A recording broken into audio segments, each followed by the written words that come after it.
The Gunners Podcast.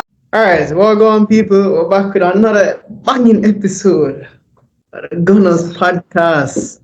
I am excited today because the Premier League season has begun. The real new year has started. And we started off with a 2-1 win versus Forest. Now, quick day, if you don't know me already, I'm Dylan and this is Rellet. And we're going to get straight into it. We're going to go, your thoughts. Bro, I'm a bit disappointed with the result. I don't know if you remember when the match just started, like we saw a party at right back and I was like, yo, the brother is just stubborn. Why? I can bet the reason why I do this is because last season he tried it against Forest and it didn't work, so he's determined to do it now and show that it can work. So that was all that was in my mind. I was consumed with anger, bro, because I was like, we have centre backs on the bench, right? We have two right backs out there. Just play a regular back line, but it worked out, bro. Like, I just shouldn't question him. It worked out. We started good. It was 2-0 up and cruising. And then second half, the same thing like last season.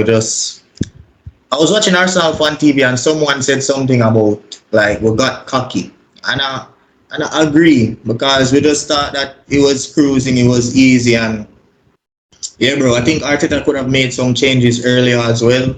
Like, I was screaming for Trossard to come on to give us that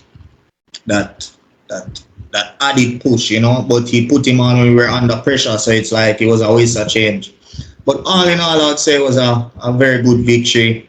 At the end of the day, he sorted it out. He put Partey back in the midfield. And to be honest, I don't see many people scoring goals than us with Partey and Rice together in the midfield, especially if we're doing a low block. So, yeah, bro. So, all in all, it was a good game.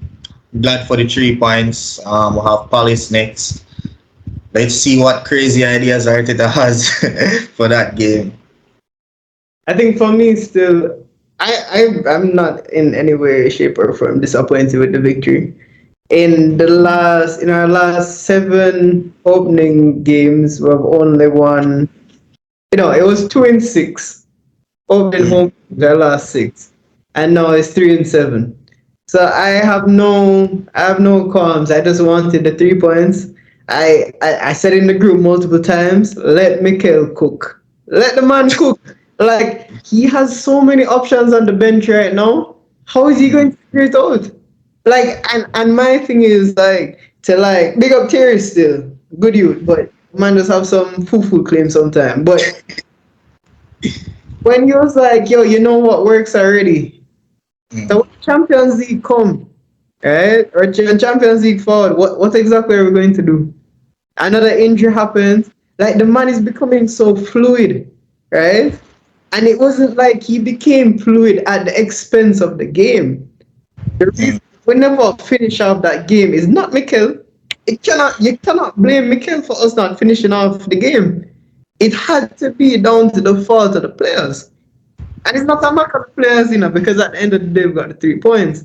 But can the manager do to ensure that the players are ruthless in front of goal? And taking chances, yeah.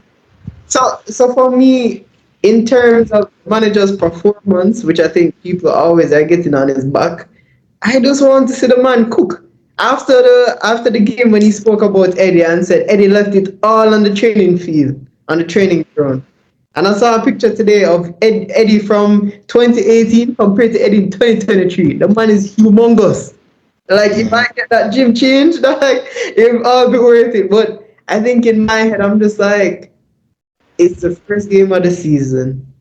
I want it by Champions League time. Him starting to figure it out for real now. Right? Yeah. Him changing. And what I liked is that he used all 3 of his signings. 1. And 2, you saw that the man was like, as much as Mikel was coaching and whatever. And what I've been realizing recently is that he's doing less. He's letting the left side figure out itself. Him know that the right side already works. So, and you saw as soon as he switched Ben White back to right back, Forrest didn't even have a chance. And this last thing I'll say before we get into the player ratings. What does Pep do when he gets a new signing. Let me do what I want to. The left back, centre back, right back, right wing, right? Yeah, I yeah. think this is the difference in mentality that we need to have. You have new signings. You want our Arsenal fans are talking about profiles need to be versatile. Okay, the profile is versatile. Timber hasn't played left back from his academy days. Does that mean that he needs to play right back and centre back?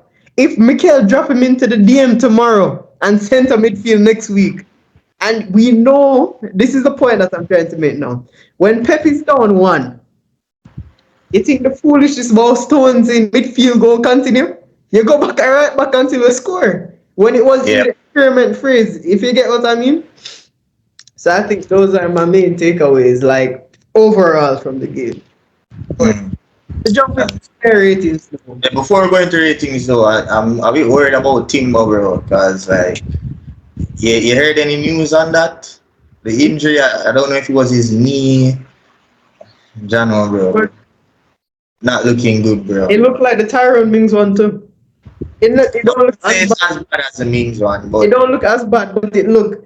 When you see a player clutch his knee like that, yeah, bro. that look like months because that's Some of a that, different tenderness. yeah, bro. And I also don't like why is Timber's boots flying all over the place every game. You realize it though? Every single time he just play them boots and fall off. Mhm. A combination of that, and I don't want people to think that I'm being funny, but like genuinely, like if you play football and you've worn New Day boots, compare that to like a proper tempo with these Adidas X and A's. Those are not shoes. Like they're basically socks. So anyway, Yeah, bro. let's get into it. Starting off, our goalkeeper, and That is, by the way, where's Real? I don't know, no, bro. It was supposed to get announced. The medical was completed. I don't know why it's not announced yet. Maybe tomorrow we'll see it still to start the week fresh. True. Uh, All right, let's get into it. And round two. 7. The goal wasn't his fault. Apart from that, his distribution was good. He was confident. Um, to be honest, he was way more confident on the ball and with his distribution than in preseason. So we can see that, hey, somebody talk to him and say, hey, the season not gonna start now, man, he need to step up. So, yeah, bro, 7, I wouldn't blame him for anything. His distribution was perfect. His claiming was good. Just regular Ramsey, I'll give him a 7. All right, moving to right back, Thomas Partey. Nah, that just sounds so weird. But yeah, bro, he was him and Rice, two of them together. I think they complement each other so well, bro. I was expecting it, but actually seeing it, it's just so good. So he started like on the paper as a right back, but he played most. I would love to see his average position. Like most of the game, he was playing in the midfield. So yeah, bro, he controlled the tempo. He and Rice played well. I'll give him an 8, bro. Just a solid, brilliant performance, bro. Yeah, I think I'm more on the 7 side. I think because I mean, with the experiment still, like I know Mikel could have just slot him into DM and just say, "Oh, don't let them touch the ball." Right? But I think from his starting position, and I know football has changed, and you don't need to bother going in the comments and tell me that I don't know how ball plays. I know that football has changed, but I think him defending those outside spaces, it looked like White was looking at him and said, "No, man, come in the centre back." If you get what I mean, like I'd prefer him in the middle, but trust the manager, so let him cook. But my personal rating is a 7. Moving on, Benjamin White. I think he was like the spark in the early part of the game to like get us in behind because we were doing the short passes, stuff like that, but he just wasn't breaking them down. And he had that deep ball over the top to Saka that he tried multiple times. We got in behind them like 2 times. So yeah, bro. And apart from that, in the second half, he was solid when needed to. So again, at 8, I don't think he had that. I don't think he had any faults. I, for one, I don't like seeing him in centre back. But that's when we were playing as a flat four. This time it was different. He was still doing the overlapping things. Party would cover for him. So in this case, I loved it. But overall, if you're playing a flat four, I don't like seeing him in the center back row. So yeah, Arteta knows that as well. So I think he's finding ways to get the best out of him. So yeah, bro, 8. One thing I enjoyed about his performance is how fluid it was, or how fluid it is coming. And I understand, Mikel, if it is true that he said that Gabriel tactically does not push us to that place, for me, he wouldn't be able to achieve that if Gabriel is on the field. Because I don't think Mikel currently trusts Gabriel to be the last man back. Yeah. I don't trust Gabriel to be the last man back because I feel like that's a impending red card or a mistake happening. So, well, when we move on to the next guy, I think it made sense with the positional shifting. But next up, big man Saliba. Willow. There's not much to say about this guy. The only time I can say something about this guy is if he does something bad. When you say the name William Saliba, it just oozes class, bro. So when I say, yo, Saliba just did Saliba, you know that it's just a regular 8, bro. So unless he scored a goal, it's going to be higher. If he made a mistake or was a bit shaky, it's going to be lower. But if we're saying Saliba is Saliba, bro, just a 8, bro. Just calm, compose. But he made an assist. All that too. But would I still give him the 8 because that assist was just a regular pass. Like on the FPL rating, it's just a regular pass. Saka really turned that into an assist. So. Alright, I have nothing to disagree with it. He's just so classy. And it looked like he was in like second gear the whole game. Yeah, bro. Like I was looking at the man, he was just like, "Meh." Even when they scored, he didn't even look serious. He was just like, sorry, Ramsdale. Sorry about the clean sheet. Huh? You know, next game, right? Yeah. So, moving on to the young man that's on. Well, you're probably our age. You realize how crazy that is? Anyways, moving on to Mr. Timber. Yeah, I'll give him a 7. So, not as shining like before. He did have a few sloppy passes as well, especially as it relates to when he undercooked a pass for Martinelli and he had to chase on Ario. That's another thing about Martinelli, bro. He had like 3 of those recoveries in just that match alone. But yeah, Timber was solid, but not the Timber that we knew. I hope his injury isn't a serious one.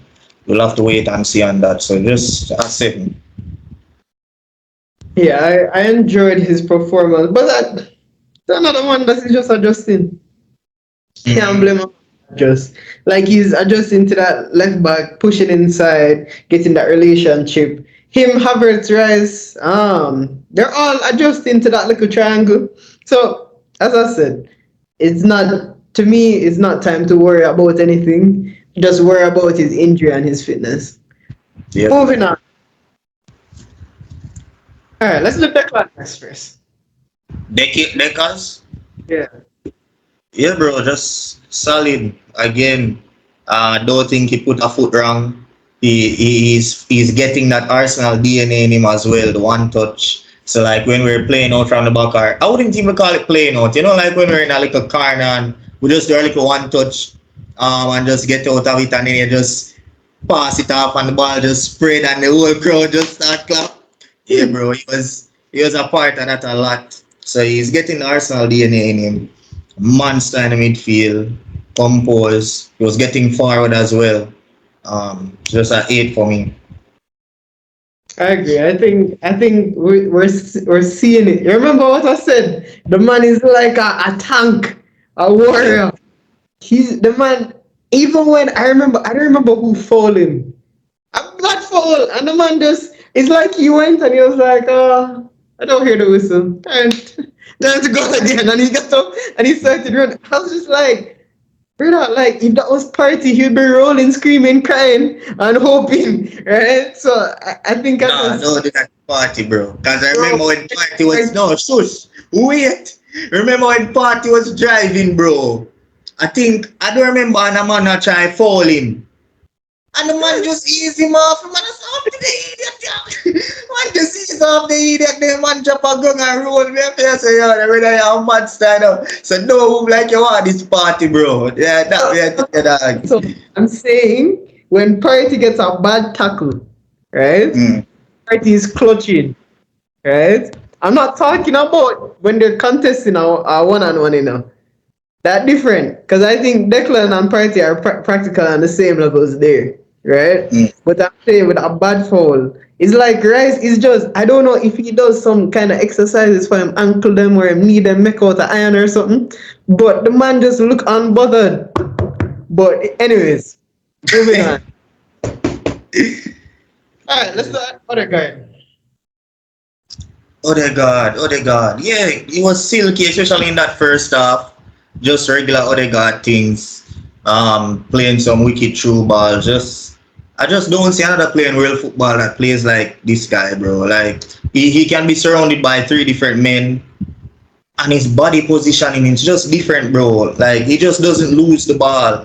He's never rushed. Like I don't know, bro. I wish I had skills like him.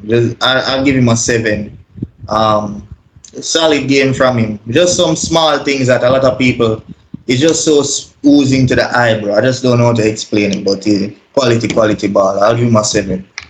Yeah, I think that was a pretty standard Odegaard performance. Like, you know, the standard Odegaard 7, because we know what a 10 from Odegaard look like. You know, it was just like, oh yeah, man, him not make two youth and like him just go through and silky as per usual. Sling two through ball, and then the crowd goes through and you know, it's normal thing, you know. But moving on to Mr. Kai Havertz. Quiet game. Most of what he done was simple. He didn't really do anything bad, so there's nothing to really say bad about him. He played in the midfield, right? Yeah. So yeah, bro. No, nothing bad to say about him. 7 standard. 1. The thing about him still that I was noticing is that he looks like a player that I don't remember where I heard it, but the way he looks at the game and it's just demeanor. Like I feel like if I met him, he just feel like a very calm, you know, like a gentle giant. I think it goes into the football so much. Like put it this way, like if Bruno played that way, then everybody would think he's him though he either don't care or he's just so class that you don't even know. Because I feel like other guy has it to some degree, like when he's on the ball. This calmness that just, you know, you can try to tackle me, but I'm gonna beat you anyways, right? I think when I'm looking at some of the runs that Havertz was making, it's some of the best running I've ever seen. And this is not me trying to be reactive, but the way he has the intuition to see where that space is, bro. Next game, just watch him, and watch when him just long out him hand and does. But I think that he has been so used to him at Chelsea making the runs and nobody's expecting him to score that I think he's a player that with time. And if Mikel can, as I say, every week I'll probably say this. Once Mikel get that dog out of him, you know, it's torture. The torture. Yeah. Anyways. Alright, moving on. What kind of soccer? Class, bro. I'd give him 8.5. Regular game, like no. The reason why I give him an 8.5 because my man of the match was Martinelli, so I don't want to give them the same score. But yeah, I'd give him an 8.5, bro. Quality goal. He never stopped taking the wing backs on.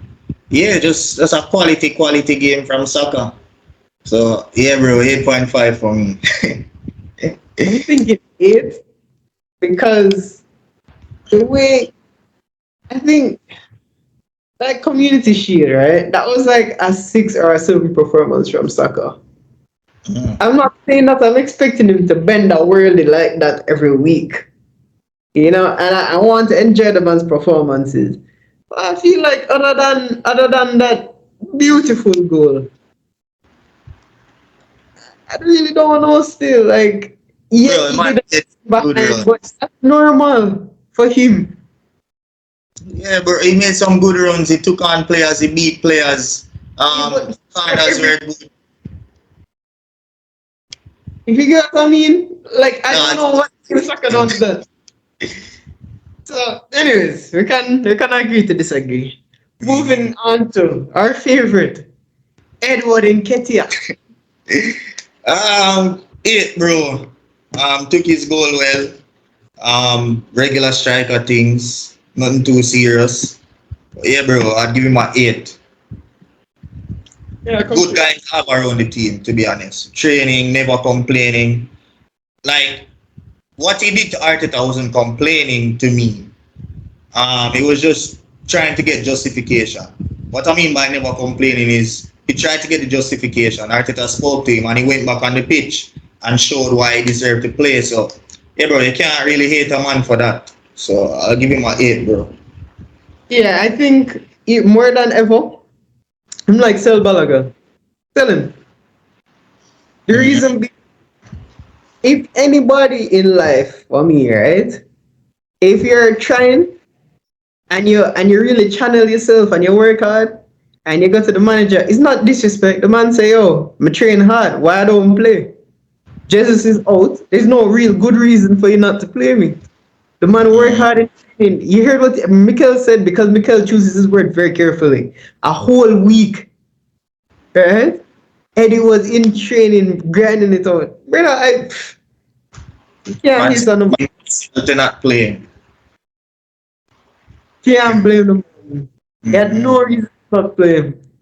Right? Like, hats off, hats off. But then again, Nketiah is in 16 starts at the Emirates is 14 goals.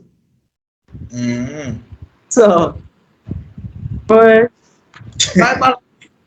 moving on to Martinelli. Man of the match for me, bro. So yeah, bro, my man, he was terrorizing, bro, and not only in attacking, he was terrorizing. That assist was beautiful. He was terrorizing. You think Huh? you think he meant to do it? Let me tell you why I think he meant to do it. Because just listen to me well. If you look at, listen, bro. You see, if you look at where the ball hit on his foot, that's not a regular 360 like I'm trying to beat these players. It looks more like a pass because it hit the very base of his heel. Like normally if you're trying to 360, you don't really make it hit your heel like that. You roll over the ball to beat them. But he was more aggressive with the way he did it, bro. So I'm not sure. I think he was a pass, bro. But that guy's head is always down, so you can't know what he wants to do.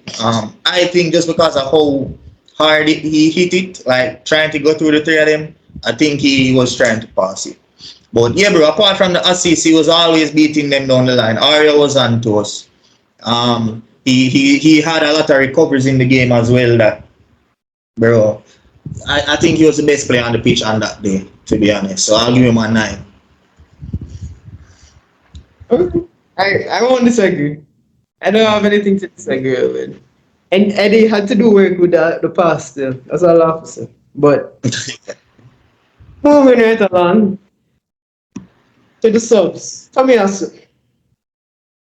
Taki, yeah, bro, he was a spark. He came on, he was solid on his side.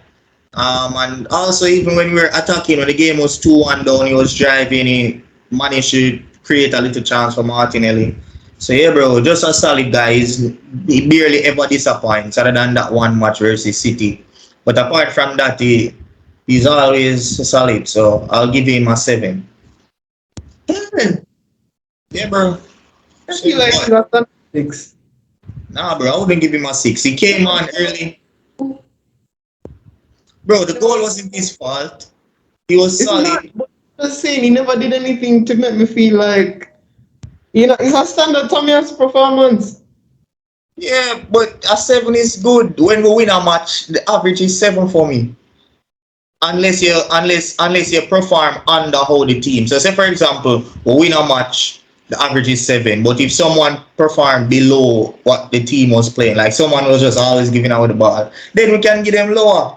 But if the goal wasn't his fault or anything like that, bro, yeah, bro, 7. Alright, okay. With that reasoning, I'll agree with you. All right, trust me. He didn't really get a lot of time. He didn't get a lot of touches either. As I said, the change should have came for Trossard before the goal scored. After the goal scored, it became a dog fight. But yeah, I mean, if you remember in that foot race that he had with Kouyaté, I was not expecting him to get that ball, bro. I was like, yeah, one fast.